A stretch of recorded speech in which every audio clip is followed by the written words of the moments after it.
This is about the day of history and taking a historic decision granting EU candidate status to Ukraine and Moldova and putting Georgia firmly on track to follow. And I would very much like to congratulate the people of these countries that have looked to Europe as a home and one that can give them the protection for their fight for the values of democracy and freedom of justice that are the same as our values that we share with them.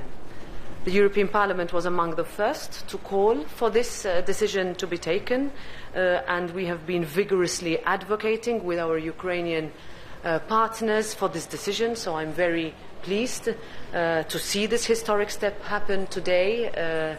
A few hours ago, we adopted a resolution within the European Parliament that was overwhelmingly voted in favour of opening the door to these three countries. As we said, we will not go back to a world before the 24th of February. We will only go forward into a Europe that values its geopolitical and security situation. So if there ever was a time for more Europe, this is the moment.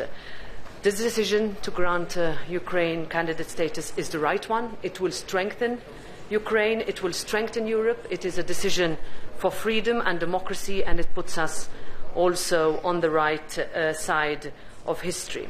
We also spoke about the speed with which the European Union has acted, the unity with which it has acted, and the resolve these past months. That resolve needs to be kept up, because with numerous pressures now mounting, this is when we must remain together. Of course, there are no easy solutions. It was these issues, in fact, about diminishing supplies and rising costs causing great social impacts that I discussed with the heads of state and government. The three concrete points that I also made on behalf of the European Parliament, first of all, in connection with the agenda, is that we cannot backslide on our climate goals. This is also against the backdrop of the decisions and votes that took place this week in the plenary on three backbone of the climate package, and therefore we must ensure that immediate short-term measures do not become the new normal in the medium term. We owe responses to our younger generations who are looking to us to provide the answers and also to provide solutions of an ever-present crisis. We also need to show resolve against war fatigue. This also was discussed. Push back against Russian disinformation. It is not the Green Deal that is pushing up inflation, or our sanctions that are behind a possible famine in the world. This falls squarely on the Kremlin and the aggression started by Russia. And also we need to keep up support for Ukraine and keep the pressure on Kremlin through sanctions, because we ultimately must not be the ones to blink first. I also made reference towards the end of my intervention, first of all, to the good work that was done with the French presidency from a legislative angle, and also following a visit of the Conference of Presidents to the Czech Republic last week. We also embarked on the new legislative commitments that we will have for the next 6 months with the Czech presidency.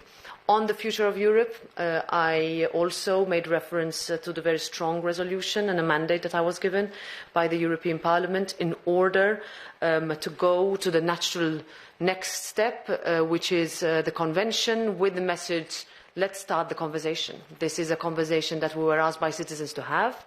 We worked on it for more than a year, with a process started by my predecessor, the then Portuguese presidency, and the president of the Commission, towards a big conclusion on the 9th of May with the French president and the president of the European Commission, and this time myself, and we owe it to our citizens to respond to that. The European Parliament stands firmly on this track, and this is one that we will keep up. Thanks a lot. And second, Laura, to be ready, please. Thank you. Yes, thank you. Can we have your comment to the decision, or rather the non-decisions that were taken today on the Western Balkans? And the Albanian Prime Minister was saying basically it's the process that is crooked, he said, because of the unanimity and so on. I don't know if you have any comments on that. Thanks. I think there are still developments in this field that we can continue to hope for over the next hours. It was also quite a main focus of the conversation that we had with the prime ministers just now. But you are right, and I understand, first of all, the frustration and the feeling that a country makes 2, 3 steps, sometimes 15 steps forward, and then is kept behind or put in a package that is not fair. My position this morning during the summit was very clear, that we would like to see progress in terms of accession negotiations with North Macedonia. We continue to hope for a breakthrough on that, as well as Albania. I also mentioned the long-standing European Parliament position on granting visa liberalisation to Kosovo. This is the only country in the region that is not yet within that area. We also have a decision next month in July on the Bosnia and Herzegovina. The discussion has to take place. I think what we cannot afford today is that on this historic, we need to use the word historic, moment of granting Ukraine and Moldova candidate status, that it is also held in the shadow of non-movement with those countries that have been waiting for a very long time. Laura, please. Hi. So a question on the Convention to reform the treaties. After the resolution from the Parliament, there needs to be a qualified majority, I understand. From your discussions with the leaders, are you confident that the qualified majority will be achieved? Simple majority. Okay, simple majority. So will it be achieved? Not so simple. Will it be achieved today, would you say? Would you think? I am somebody, I do not speculate on time frames. What I can tell you is that I do not feel, let's say, that there is outright opposition, if I can say that. And I say this with responsibility and with caution that comes with such a process, because at the end of the day, we have a very open call that is shared by the European Parliament, and Prime Ministers are also accountable to those members who are elected by their citizens to a call that was made for that conversation to happen. If we see the Eurobarometer results from yesterday or from today, from yesterday, where everywhere across the European Union there is a belief in more Europe, that they look to the European Union as having made a tangible impact on their lives and as having provided solutions, first during the pandemic and now in the debates that we are having on security, on energy union, on the debates we have to have on migration. I think it is time to have that conversation, and we have the momentum. So while I would not, let's say, expect any concrete majorities to form today, I can continue to work on an ever-growing number of states that come together and say, yes, let's have that conversation. I think we are ready for it. Yes, please. Hello, Leolik de Voet for Context. My question relates to the discussion that will happen tonight on the European political community, I believe. The discussion has not taken place yet between the member states. I don't think it has taken place in the European Parliament yet. How do you foresee this discussion? What do you think your position will be as the President of the European Parliament? Should the European Parliament push in favor of that or not? Do you think that some tangible results will emerge from those discussions, or will that be just a first discussion and then push back later to another summit? Thank you. Well, I think this is a discussion that is not new. It is one that has always, let's say, come either during enlargement processes or in between. Where are countries? Because at the end of the day, every country has its own path. Every country has its own realities.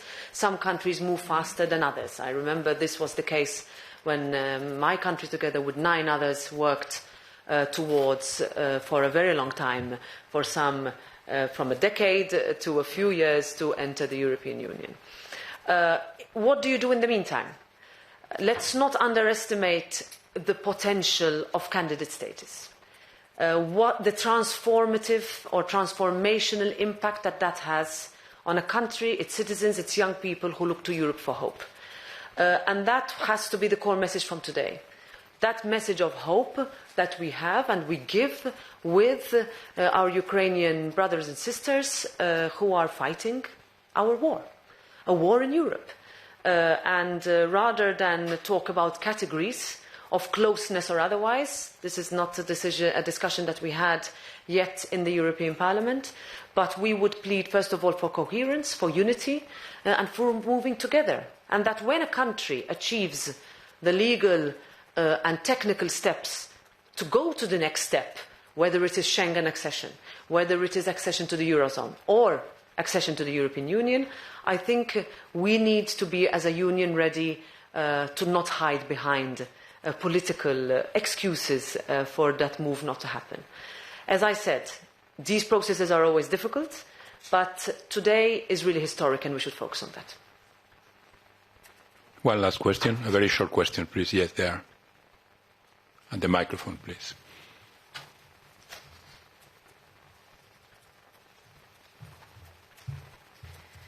Thank you so much. A question about the candidate status for a Republic of Moldova.